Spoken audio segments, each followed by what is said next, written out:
everybody. Sarah here, and I am going to do a final recap reaction to Stranger Things Season 5, Episode 8, which is not only the season finale, but the series finale entitled The Right Side Up. And it opens up with 8, 11, and Hopper finding the deprivation tank room in the Upside Down. And Murray is also with them. Murray heads off to set up the bomb on the roof of the building. And 8, 11, and Hopper are in the deprivation tank room. 11 has a little discussion with Hopper that is basically, do not pull me out of the tank until I tell you it's okay. No matter what happens, you're going to leave me in there until I kill Vecna. So he reluctantly agrees to do that. She jumps in the tank.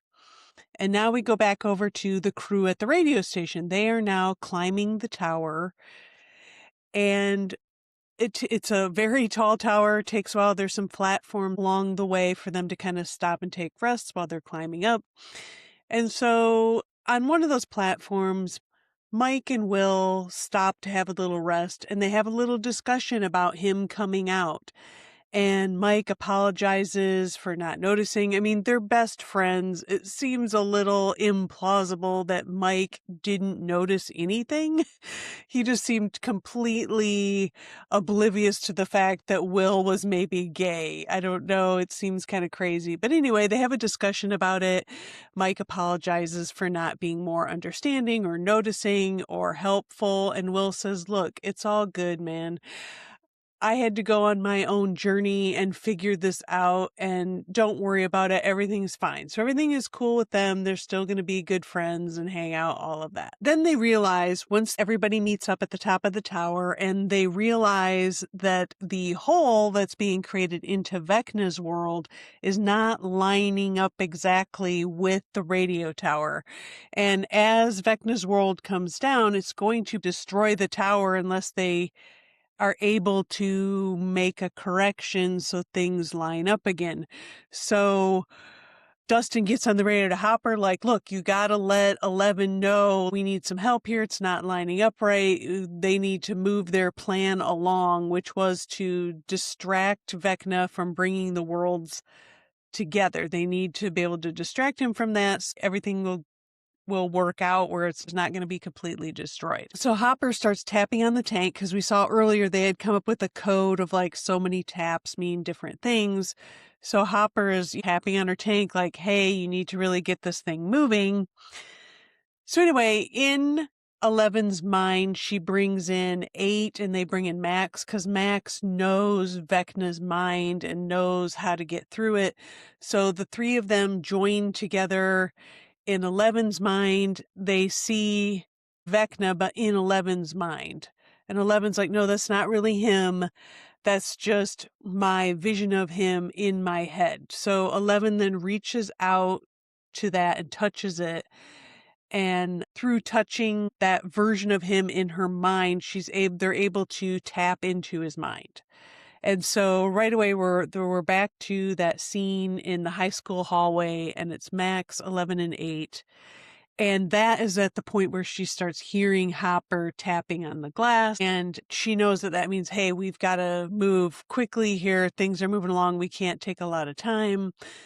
So Max is, okay, I know the shortcuts. We're going to take these shortcuts to get to the place we need to be as quickly as possible, which is to get to where he and the kids are at his house. On the outside, though, they don't quite move fast enough and the upside down tower gets bumped. Steve falls off, but Jonathan is able to grab him and pull him back up to safety. And so continuing on with, 11, Max, and 8 use the shortcuts that Max knows, and they arrive at Vecna's house, the little idyllic house where he's sitting there holding hands with all the kids, and they're all in a trance, and he's combining their powers or whatever to bring these worlds together. So right away, as soon as 11 sees Vecna, she hits him with her powers and throws him out the front window of the house, which immediately takes all the kids out of the trance, which of course then halts the movement of the worlds coming together, which is exactly what they wanted to do.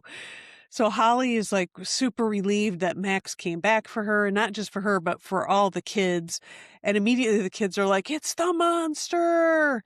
And she's like, "I'm not the monster. I can prove it." And so at that moment, they know Henry Vecna is going to be coming back in to confront 11. So 8 uses her powers to camouflage all the kids, and the kids are behind this camouflage and they can see out into the living room where Vecna and 11 are having an interaction. Of course, Vecna doesn't realize that there's a camouflaged wall there and the kids are all standing there watching.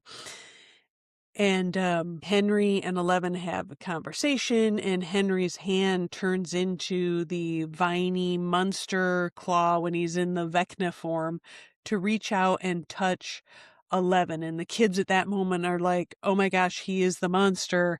So at that point, they believe that Max is not the monster and they need to escape.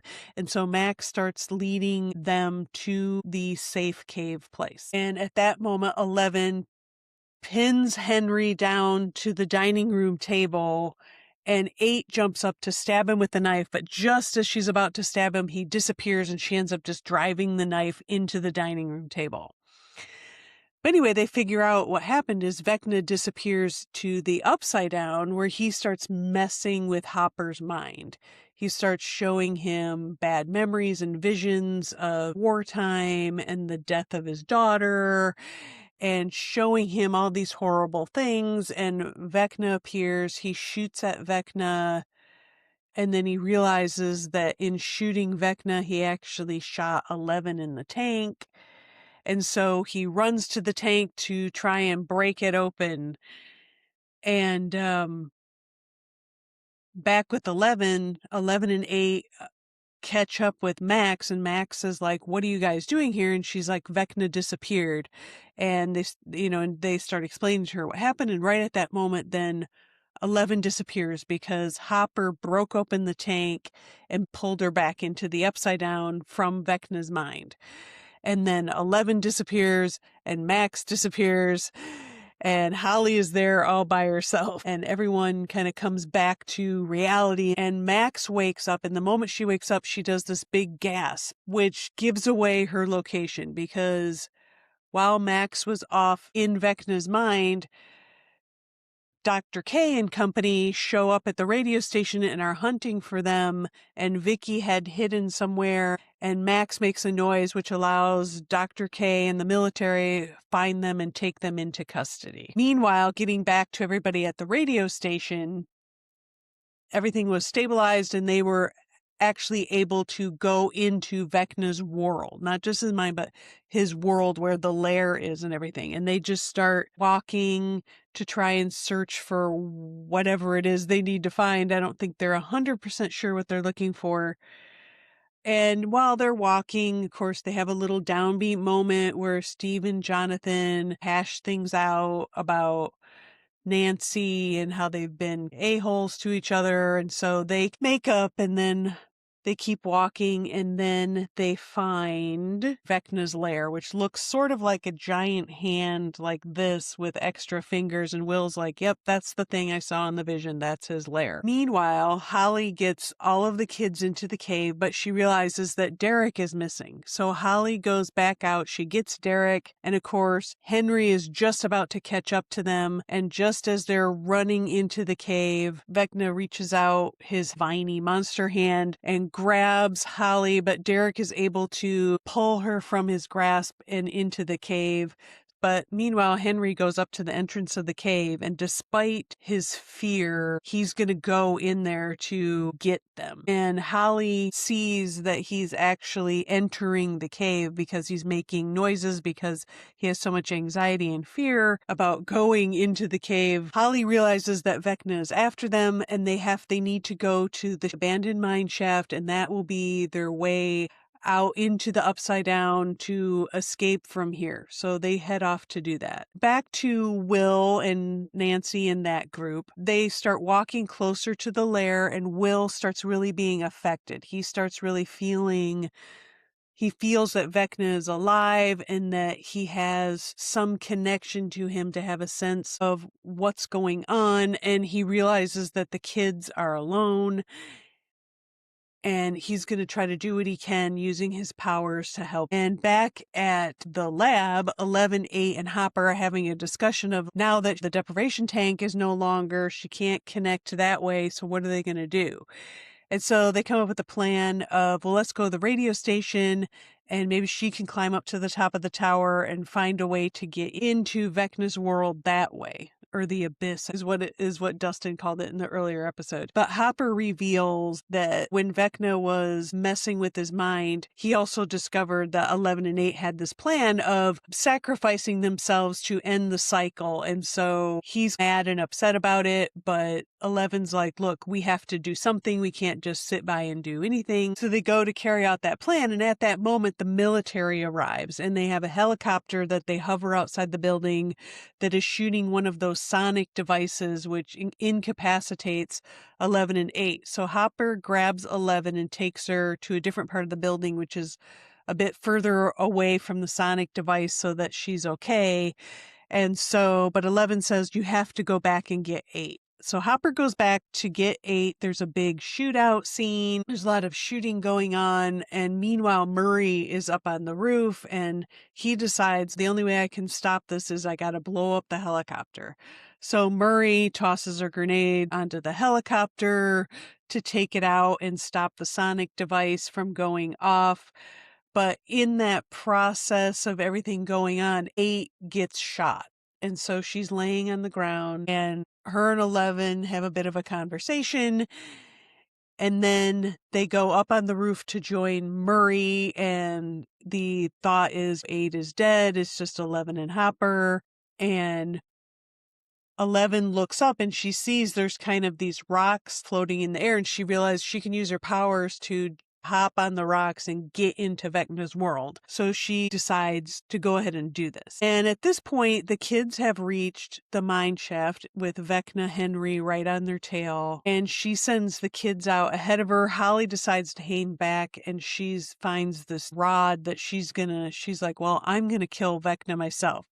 So she tries to do that, but of course Henry gets her and he's killing her and she would have died except for he gets distracted by the memory of the man with the briefcase and the gun and his younger self. And we get to see what is actually in the briefcase this time. It replays the scene of he gets shot through the hand, he beats the guy to death with a rock, he grabs the briefcase, he opens it, and there's a rock in it, and he grabs the rock with the same hand that has the bullet wound through it, like a bullet just went straight through his hand. So he grabs the rock, and it's the mind flayer, and it infects through his cut.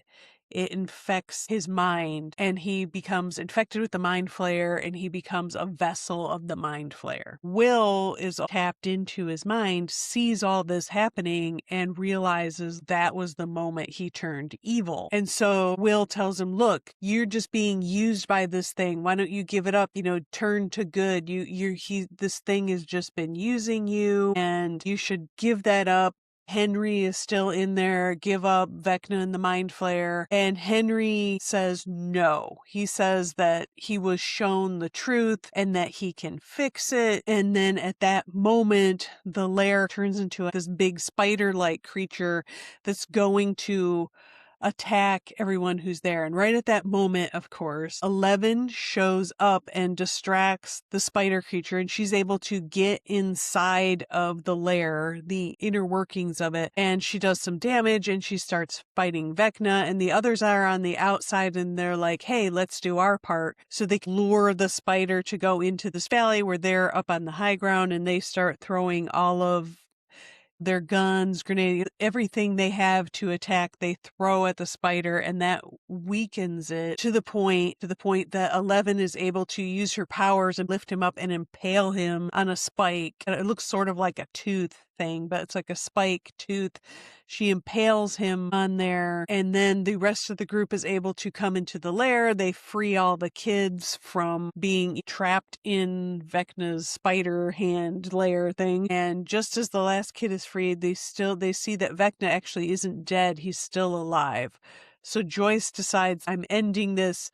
She grabs a weapon and she cuts his head off, thus ending Vecna for good, finally. So everybody meets back up in the Upside Down. They load up in Murray's truck and they're feeling good. They killed Vecna. They accomplished their mission. But what they didn't think about was Dr. K and the military are going to be waiting for them once they exit out of the Upside Down back into the real world. And immediately there's some tire strips set out so that it flattens all their tires and they can't go anywhere. So everybody gets pulled out. They're looking for 11.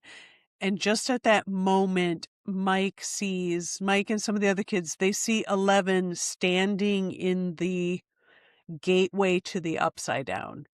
And at this point, Murray had set a bomb on a timer so it would give them enough time to get out. And once they got out, the bomb would go off, destroying the Upside Down. And 11's standing in the doorway. Mike sees her, and 11 pulls Mike into her mind, and they have like a good moment of saying goodbye. And she explains to him that I have to do this so this cycle of experimentation stops. This can't continue. I have to sacrifice myself to end this. And then she kicks Mike out of her mind and the explosion happens and you see just the Upside Down is destroyed and she gets swept away in the destruction. And then all you see is the wreckage of the inside of the building. The Upside Down is gone. Hawkins has returned to normal. So now we go to 18 months later, appears on the screen, and everyone is getting ready to graduate from high school. I mean, the younger kids anyway are all getting ready to graduate from high school. So we jump around and everybody's feeling good. Hawkins is back to normal. Dustin gives this really great commencement speech. And after that is done, some of the popular pretty girls come up to him and they invite him and his friends to go to a party they're having after the graduation ceremony. And Mike says, nah, let's not do that. Let's just go back to my house and play some D&D. So that's how that ends. And then we hook up with the older group. So Jonathan, Nancy, Robin, Steve, they're sitting on the roof of the radio station, just having a talk and remembering things and realizing that they miss hanging out together. So they kind of have a nice moment. We get an update on where they're at in their lives. And they decide to, no matter what, once a month, we're going to meet up at Robin's uncle's house in Philadelphia. We're going to meet there once a month, no matter what, even after we get married, have kids, or whatever is going on in our lives. We're going to meet there from once a month from now on and stay in touch and stay good friends. So that's how that ends. Then we go to Hopper and Joyce are at a very nice restaurant. They look nice. They're having a nice meal. And it's sort of a congratulations on you've raised your kids. It's also kind of a celebration that the bad times are behind them. The kids are grown up. And he also tells her he's got a really good job offer in this other place because there's no reason that they have to stay in Hawkins anymore. And then he proposes to her, which of course she accepts. So that's kind of wraps up their storyline. Then we go back to the basement at Mike's house where they're all playing D&D and they're finishing up a campaign and it looks like they're going to lose, but then at the last minute they're able to do something and they win the campaign. And then Max tells him like, look, you're a great storyteller. Where do you see all these characters in the future? And basically he goes through and he talks about how he sees Max and Lucas continuing to be happy and living their lives. Dustin's studying at school. Will has moved to a larger city where he's found his people. They don't say, but basically like the gay community, I think. And he's able to find a gay community that he fits in with. And Mike sees himself becoming a writer because he's really good at writing these campaigns. So he's going to be a writer. And about 11, he tells a story, and I don't know if the show's really clear on if this is what's really going on with 11 or this is his vision of what happened. But he believes that 11 is still alive. That 8, she did get shot, but she didn't die right away. She stayed alive long enough to create the illusion of 11 standing in the doorway to the Upside Down. That was all just an illusion. because he remembers the sonic weapons were active at the time. So how would 11 be able to use her powers to pull him into her mind and have that discussion if those sonic weapons were going off? And she wasn't like holding her ears, screaming in pain like we've seen before when the sonic weapon is on. So that's why he's like, oh, her and 8 must have come up with this deal. That was an illusion, a distraction, and she snuck off somewhere. She wants everybody to think that she's dead. And we do get a little scene of 11 somewhere else. It looks like another country or something, but 11 is out there somewhere alive and nobody knows it, so she's safe. But there's a bit of a question mark of, is that really the truth or is that Mike's story? But I think you are led to believe that 11 truly is alive. But there's a little bit of a question mark of, is that true or not? And that's where they end that. And then at that moment, Holly and her friends come running down the stairs because it's their turn to play D&D, and they start setting up the D&D table. And that's how it ends. Holly and her friends are the next gen of the nerdy D&D players that are going to go forward, and they kind of look at that with nostalgia and everything. And that's basically where the series ends. My thoughts on this episode, and I guess the whole series overall, but really about this episode this season. I think it's a good episode. Don't think it was necessarily a bad ending to the series.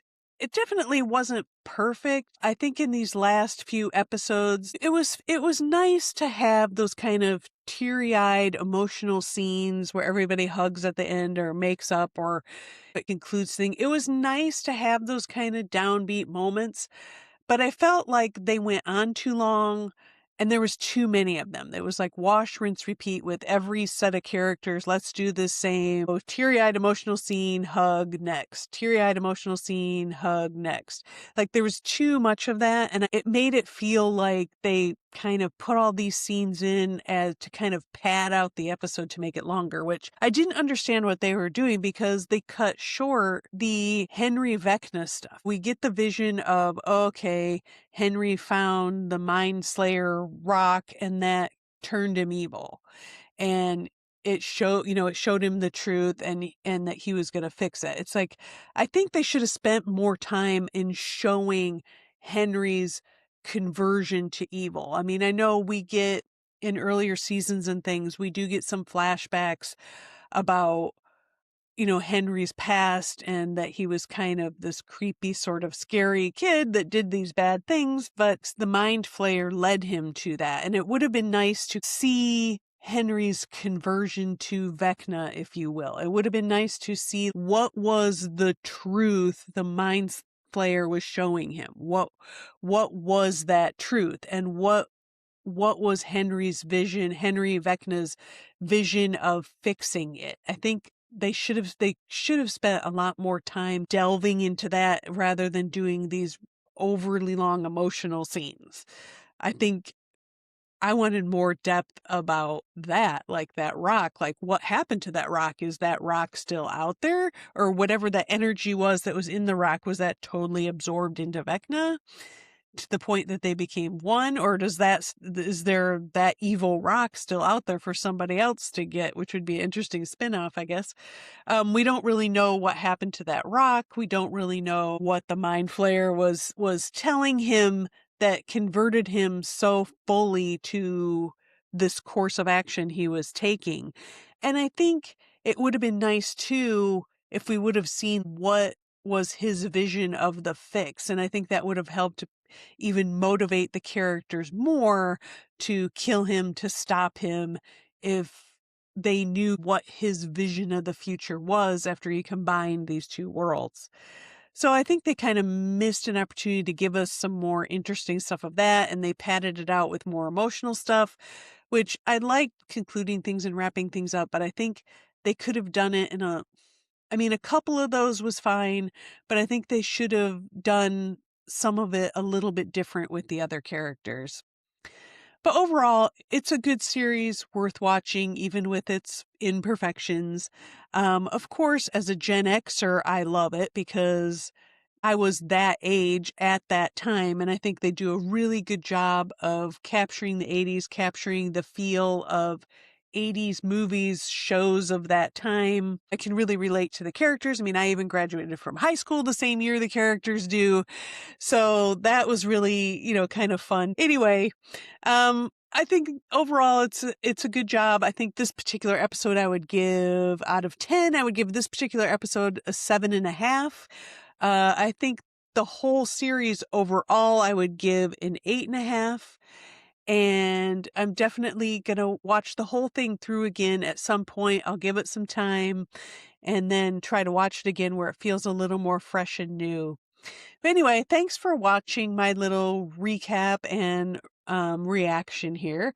And hopefully I will be back soon with some more of these. So please hit the like button, subscribe, leave a comment, do all the things, and I will see you again soon.